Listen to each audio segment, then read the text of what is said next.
Hello, my friends and gems. Welcome to Love and Money Secrets TV. And today I am answering another Quora question. So, the question is oops, sorry, we'll have to edit that out in the replay. I apologize for that. Okay, so the question is, have you ever known someone who attracts tragedy?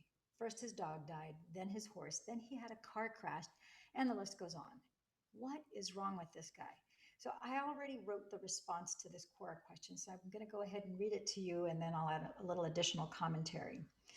So, unfortunately, I saw some tragic things like what you shared in your question during the mortgage crisis and continue to do so during this pandemic.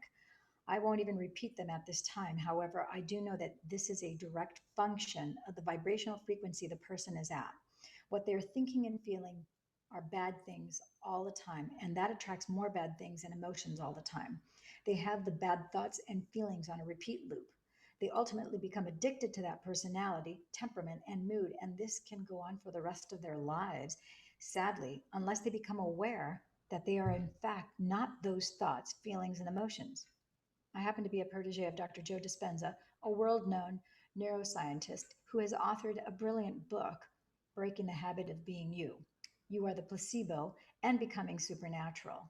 These are my three favorite books, and I am a passionate student who has applied the meditations with biblical proportioned results. And I am happy to say that I have been able to guide a few people from all over the world out of the pain cycles of both physical and emotional trauma from Costa Rica to Ireland to Italy to the US successfully, and they have healed as well. You might want to watch and read Becoming Supernatural by Dr. Joe. It's right up your alley. If you go to if you're here on the YouTube channel, damelillianwalker.com, that domain goes directly to the YouTube channel, and you can watch the read, review, and apply of that book cover to cover. We go through the entire 14 chapters and the afterwards. I give you specific instructions as to I'm giving you the shortcuts so that you collapse timeframes and start to receive benefits faster than what I did because there were things like, okay, when do you know that you're in theta state? How do you get in theta state without having a device that measures your brain wave? So, how do you get there quicker? And how are you able to command yourself to get into theta state every single time without it taking the long way to go about it? So, I have a video that's tells you how to get into theta state. And so you can watch that after you watch this if you're interested in that. But what I'm going to tell you here about someone who continuously attracts tragedy, it's not just tragedy. You know, the deeper the tragedy or the hopeless downward spiral of bad things that happen to people, it happens because your the way our bodies are wired. And I'm going to tell you a little bit about the neurosomatic aspects of the body and how it is that your brain functions. You have different parts of your brain. You know, if you want to look at the simplistic overview of the brain, you have the frontal lobe, which is where your thoughts, feelings, and emotions all come from the frontal lobe. This is where the response center, it's also the part of the brain that, fires off, with regards to antihistamines, anything that it is potentially allergic to, it'll fire off antihistamines. But your thoughts, feelings, and emotions come from the front part of the brain. The middle part of your brain, that's your monkey brain. The midbrain. And then the hindbrain is the reptilian brain. So the reptilian brain, that's when you are all of a sudden in fear mode and you have to either fight or flee. You know, you are in a dangerous situation. You're going to either put up your dukes and fight for your life or you're going to bolt. And that's the reptilian brain that activates whenever you are in that type of position. One of the things that the brain does, you have your conscious awareness, which is on the right side. Your brain on the left side is any thought, feeling, or emotion that's been recorded in your past. It's recorded as a memory. It automatically files it away in a certain part of your brain.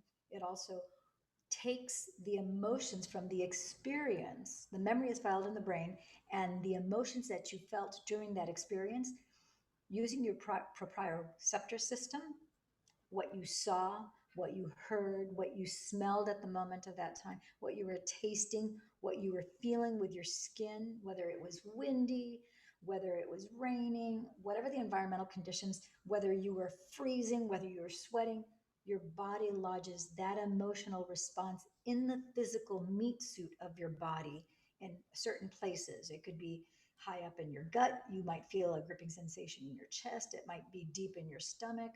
Somewhere in your body, that emotional memory will be filed away into your body.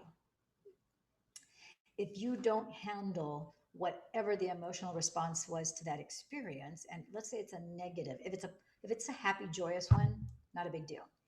If it was one that caused fear, anger, rage, horror, terrified, shock, any of those lower vibrational frequency emotions that do not inherently feel good, that is going to be rattling in your body as a stored emotion, energy in motion. It's locked into your body. Whatever organ is the weakest. The weakest link in your body is going to suffer the consequence. It's going to take the brunt of the energy bouncing back and forth. It's kind of like, if you were shot with a bullet that ricochets inside your body, it's like a bullet ricocheting inside your body. And whatever the weakest organ is, let's say if you're a man, and let's just, as an example, say that your weakest organ is a prostate, then the energy will go down and it'll settle in your prostate. And that energy will be bouncing inside of your prostate until when the negative thought and emotion of that incident comes up, if you repress it and depress it again, it'll go back into the prostate until you're willing to say, oh, yeah, this didn't feel good. You're willing to digest it, digest that emotion out and process it. If you felt anger, allow yourself to feel the anger. You might all of a sudden, believe it or not, it is a neurosomatic thing for you to just run in response to feeling anger. Because when you had a saber-toothed tiger all of a sudden jump out of the jungle into your environment unexpectedly, now you had to go, growl back at that tiger, and you had to jump, run, fight. It was a fight or flight type of response.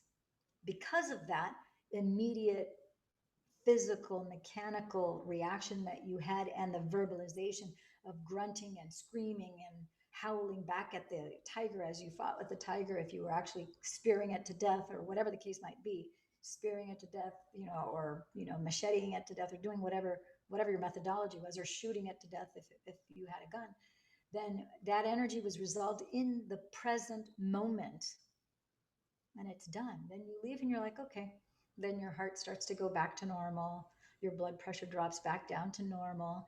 And there's no repressed memory of that experience. It's now in the past. You killed the tiger. You bring the meat back to your village and you feed your family, and it's kind of a done deal. In this modern day and age, uh, I'm going to just use a male since I'm using a male as that example. If you have something that creates that fight or fight response and you bottle up that anger, and you don't go after work, you don't go work out, you don't go running, you don't go jogging, you don't go boxing, you don't go wrestling, you don't go play racquetball, you don't do something physical to take that energy out of that, and maybe think about that as you're working out so that you purge it, then it's going to rattle in your body. And if your prostate is the weakest organ, it's going to settle in your prostate. Let's say that it's your lungs that are your weakest organ and not your prostate, then that energy is going to take your breath away, and it's going to rattle inside your lungs, and it's going to give you things like bronchitis, bronchiolitis, asthma, any kind of pulmonary type of dis-ease, because you're not at ease with that emotion. You haven't digested that emotion. It's going to bounce inside of your lungs until you're willing to have the thought come up and the emotion that's associated with that thought memory. And then you're like, oh yeah, that didn't feel good. And you think about it. It's like, why didn't it feel good? And you're like, yeah. And then you let it go. It doesn't have to lodge anywhere in your body. So I hope that answers your question. And I want to thank you guys. In the last 30 days, I'm very excited because in August, I went to Nevada, got 2 other medical certifications. I got another neurosomatic certification, and I'm really thrilled about that. And I also have an ancient Chinese medicine face reading class, which has to do with reading your face and seeing the different organs of the body. And as you know, in all cultures, it doesn't matter what culture, what race, every culture, you smile, that's a universal language. Anger, everybody has the same characteristics, whether it's smiling, whether it's anger, whether it's neutral. And the look of anger obviously puts furrows, between your brows and so forth.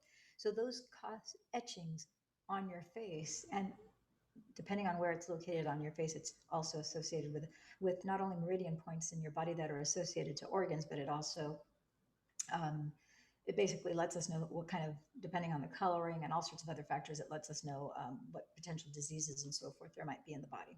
So I was gone for a little over about 2 weeks. And so I wasn't able to get to any of my Quora questions. And so I had just today I was checking, it was like 181 notifications. And so I just wanted to let you guys know that I'm answering them here today. What else?